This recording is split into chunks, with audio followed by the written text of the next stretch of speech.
যে ফ্যামিলি কার্ডের মধ্য দিয়ে প্রতিটি পরিবারের গৃহিণীরা 2 থেকে 2,500 টাকার নগদ অর্থ অথবা খাদ্যদ্রব্য সরকারের কাছ থেকে পাবে, সেটা দিয়ে আপনাদের কি উপকার হবে না? হবে। যারা বলে ফ্যামিলি কার্ড ভুয়া, এরা ভুয়া। এদের কোনো পরিকল্পনা নাই, এদের কোনো পলিসি নাই, এদের আছে শুধুমাত্র অপপ্রচার। এরপরে আমরা বলেছি আমরা কৃষি কার্ড নিয়ে আসবো। আরে ভাই, তুমি জান্নাতে যাইতে পারবে কিনা সেটা তুমি চিন্তা করো, আমাকে কি জান্নাতে নিবা? তুমি তো শিরক করছো।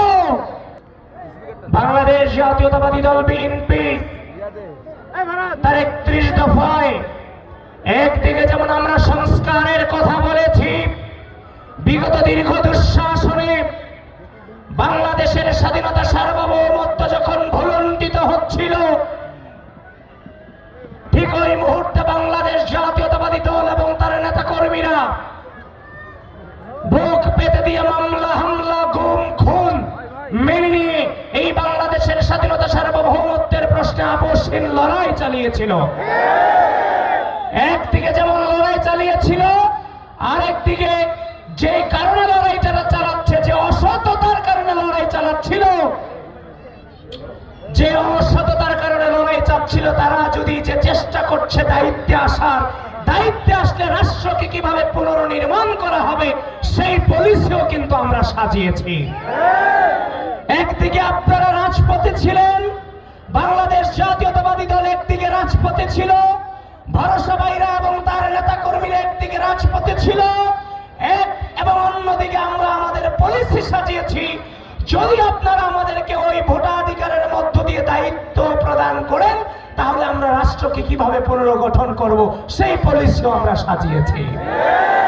আমরা শুধুমাত্র মানুষের বিরুদ্ধে অপপ্রচার করি না, অপপ্রচার করার সময় আমাদের নাই। আজকে সংস্কার নিয়ে প্রিয় উপস্থিতি, একদম সহজ ভাষায়, সরল ভাষায় যদি আপনাদেরকে বলি, আজকে বাংলাদেশ জাতীয়তাবাদী দল নিয়ে নানান ধরনের অপপ্রচার চালানো হয় যে আমরা নাকি এটা চাই না, ওটা চাই না, এই সংস্কার চাই না। আরে ভাই, এই গোটা বাংলাদেশে যত রাজনৈতিক সংগঠন আছে, সকল সংগঠনকে সংস্কার তো শিখিয়েছে বাংলাদেশ জাতীয়তাবাদী দল।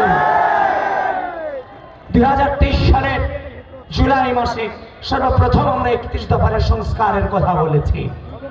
আমরা এই সকল সংস্কারের কথা বলেছি, কিন্তু একদিকে যেমন সংস্কার প্রয়োজন, একদিকে আমার এই খেটে খাওয়া মানুষের জীবনযাত্রার মান উন্নয়নের জন্য পরিকল্পনা প্রয়োজন। সেজন্য আমরা বলেছি আমরা ফ্যামিলি কার্ড নিয়ে আসব, যে ফ্যামিলি কার্ডের মধ্য দিয়ে প্রতিটি পরিবারের গৃহিণীরা 2 থেকে 2,500 টাকার নগদ অর্থ অথবা খাদ্যদ্রব্য সরকারের কাছ থেকে পাবে, সেটা দিয়ে আপনাদের কি উপকার হবে না? হবে। তারা অপপ্রচার চালাচ্ছে যে ফ্যামিলি কার্ড ভুয়া। যারা বলে ফ্যামিলি কার্ড ভুয়া, এরা ভুয়া। এদের কোনো পরিকল্পনা নাই, এদের কোনো পলিসি নাই, এদের আছে শুধুমাত্র অপপ্রচার। এরপরে আমরা বলেছি আমরা কৃষি কার্ড নিয়ে আসবো। আরে কথা কর না, কি কয়? ইসলাম কায়েম করবে? জান্নাতের মালিক কে? জাহান্নামের মালিক কে? আমি ইসলাম মানতে পারি আর না পারি সেটা আমার সফলতা, ব্যর্থতা, কিন্তু তুমি আমার ইসলাম ধর্মকে বিকৃত করার কোন অধিকার তোমাদের নাই। জান্নাতের মালিক আল্লাহ, জাহান্নামের মালিক আল্লাহ। মহান আল্লাহর রাসূল সাল্লাল্লাহু আলাইহি সাল্লাম বিদায় হজ্জের ভাষণে স্পষ্টভাবে উল্লেখ করে দিয়ে গেছেন, আল-ইয়াওমা আকমালতু লাকুম দীনাকুম ওয়া আতমামতু আলাইকুম নি'মাতি ওয়া রাদিতু লাকুমুল ইসলাম দীনা। আল্লাহ তাআলা তার ইসলামকে পরিপূর্ণ করে দিয়েছেন। সেদিনই তুমি মানতে পারো কিংবা না পারো সেটা তোমার ব্যর্থতা, কিন্তু আমার ইসলামকে তুমি বাড়াতেও পারবে না, তুমি কমাতেও পারবে না।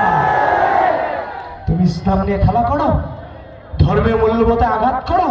আরে ভাই, তুমি জান্নাতে যাইতে পারবে কিনা সেটা তুমি চিন্তা করো, আমাকে কি জান্নাতে নিবা? তুমি তো শিরক করছো।